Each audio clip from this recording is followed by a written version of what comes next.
P-H-Y, Papa, P-H-Y, P-H-Y, Papa, P-H-Y. Physics. Welcome! Welcome to another Honors Physics Camp lecture. Today we're going to be reviewing uniformly accelerated motion. No, Alex, I said uniformly accelerated motion, not that you need to wear a uniform. Uniformly accelerated motion means that you are accelerating at the same rate. Yes, that's right, Alex. Uniformly accelerated motion is basically referring to an object in motion with constant acceleration.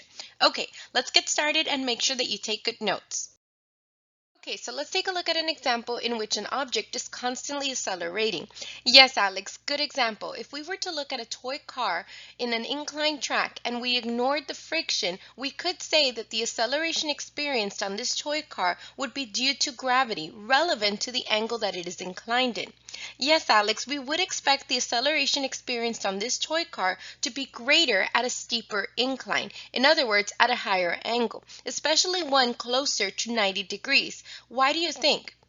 That's correct, Alex. 90-degree incline is basically saying that the object is simply being dropped. And in physics, we refer to this as a free-falling object. Now, this would be our next lecture, where we're going to focus our attention on vertical motion, in which acceleration is due to gravity and can be expressed as 9.8 meters per second squared, or simply rounded to 10 meters per second squared. Now, as for today's lecture, we're simply going to focus on what constant acceleration looks like, both graphically and mathematically. Let's first start graphically, using our example of a toy car on an inclined racetrack. Okay, Alex, before we get started, tell me what data you would need to collect in order to determine the toy race car's acceleration. Yes, that's right, Alex. So in order to do that, we're going to use several photogates to record the time that it takes for the toy race car to move through the track. No, Alex, that's not what the term photogate means. A photogate is a piece of physics equipment which emits a light beam. The photogate is connected to a timer, which records the time that it would take for an object to break the light beam. I know that it might sound a little overwhelming, so instead, let's try looking at a photogate to understand how it works. Here's the setup photogate.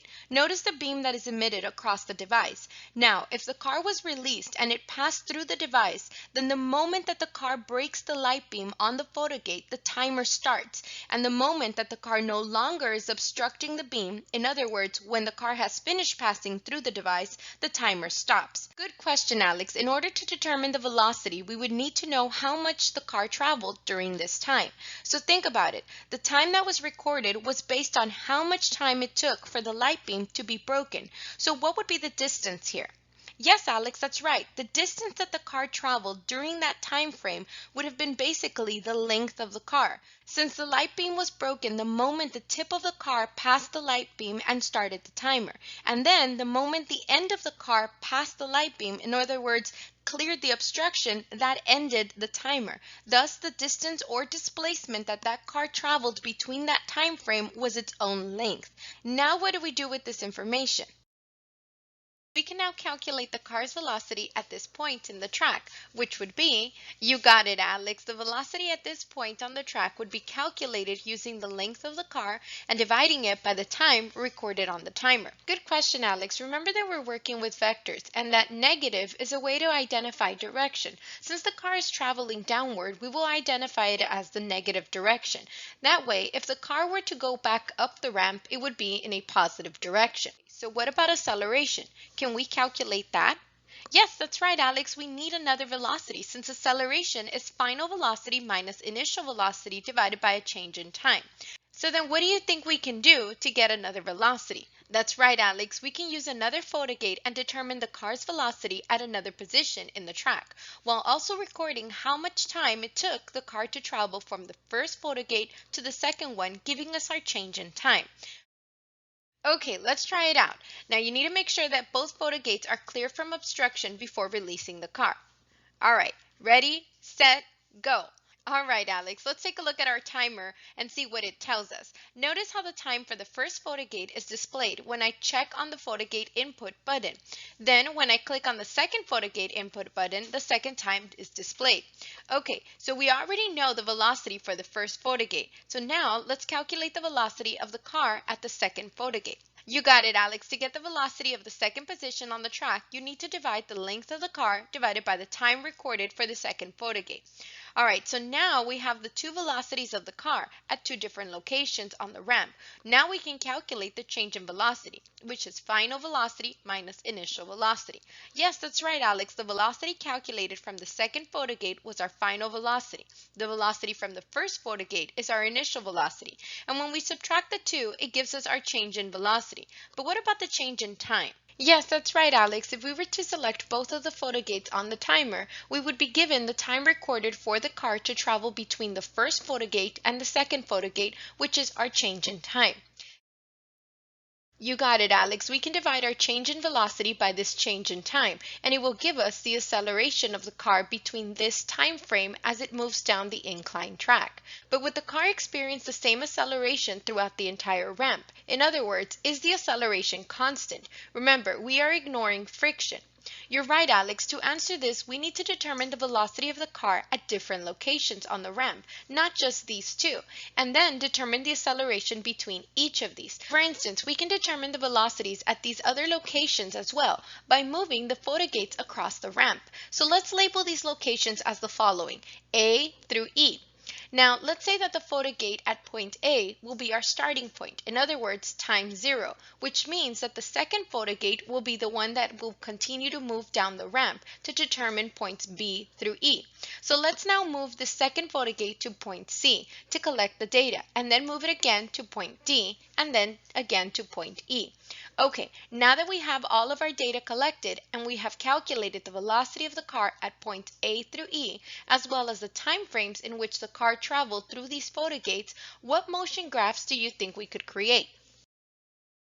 That's right, Alex. Based on the data that we collected, we could develop a position versus time graph in which we would use the position of the photogate on the y-axis and the time frame between photogate A and another on the x-axis. This would result in the following trend. So, Alex, what do you think this trend illustrates? Yes, that's right. The slope of a position versus time graph is velocity. And since we see it curve, it tells us that the slope is changing. Thus, the velocity is changing, which means that we do have an acceleration. But what graph could we use to help us determine if the acceleration is constant?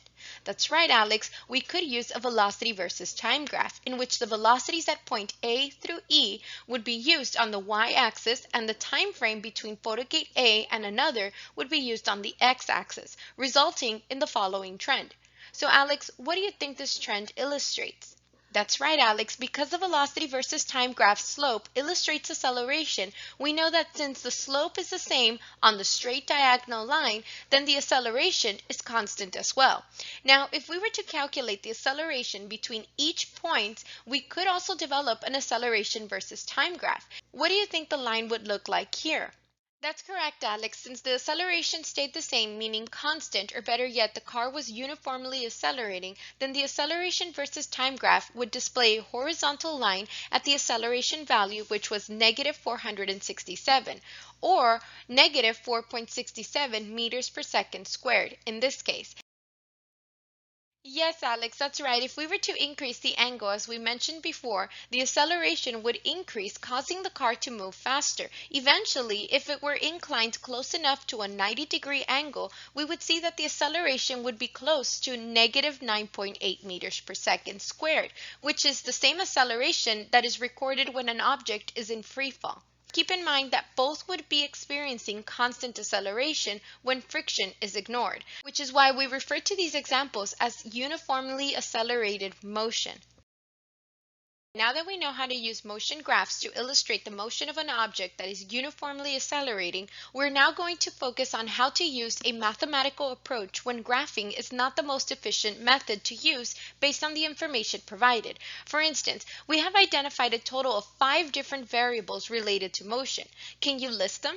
Yes, that's right, Alex. The 5 consist of initial velocity, final velocity, change in position, acceleration, and time. But sometimes we don't know all of the variables, thus graphing would become very difficult, which is where the mathematical approach comes in by using the following major kinematic equations to solve for a missing variable. Yes, Alex, you heard right, kinematics. This term is used to describe a branch of physics that studies the motion of objects. In other words, kinematics consists of those 5 variables that we listed listed. And if you notice, these kinematic equations consist of them as well. Now, what else do you notice about these equations?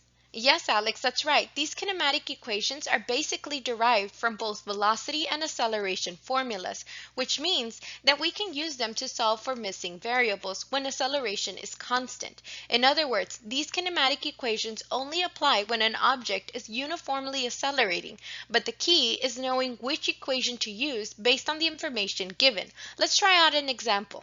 Take a look at this horizontal racetrack. Notice how there is no incline here. Now the race car is going to start at rest in the 0-meter mark on this frictionless racetrack, and it's going to race for a total of 0.4 seconds at a constant acceleration of 6 meters per second squared. What was its final velocity and final position? Okay, Alex, what do you think we should do first? That's right, Alex, we should first list out our 5 variables. That way we can identify what we know and what we're looking for. So let's see. We know that the car was at rest, therefore it had an initial velocity of 0. And we are asked to find the final velocity, so we're going to place a question mark here. Now, as for the change in position, we don't know this, but we do know the initial position, which is important because a change in position is the final position minus initial. And this particular problem is asking for final position. Thus, we could have a question mark on the final position minus the 0-meter mark, which is our initial position. Now, we know the acceleration is 6 meters per second squared, and the total time was 0.4 seconds. So now that we have listed it out, now what? Good idea, Alex. We could color code what we know and what we don't know so that it's easier to identify which kinematic equation to use. For instance, let's highlight all of the known variables green on all the kinematic equations, and then yellow the variables that we don't know on the kinematic equations as well. Remember that in order to solve for a variable in these equations, we must only have one missing variable in the equation. So based on that, which equation could we use first? That's right, Alex. We could solve for the final velocity using the first equation, or we could solve for final position using the third equation. Okay, so let's try it out.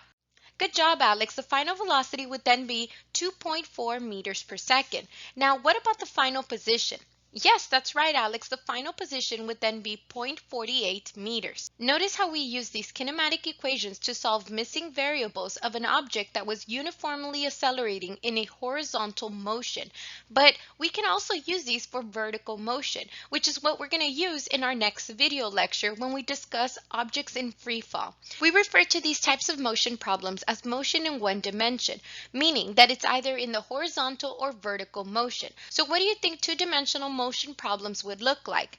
Yes, that's right, Alex. Two-dimensional motion problems would consist of vectors and components such as seen in inclined planes or projectile motion, which we're going to discuss in greater detail in later lectures. Yes, Alex, you're right. Two-dimensional motion would allow us to take into account the angle of the incline and the acceleration due to gravity to determine the acceleration of the race car experienced on the track in our very first problem.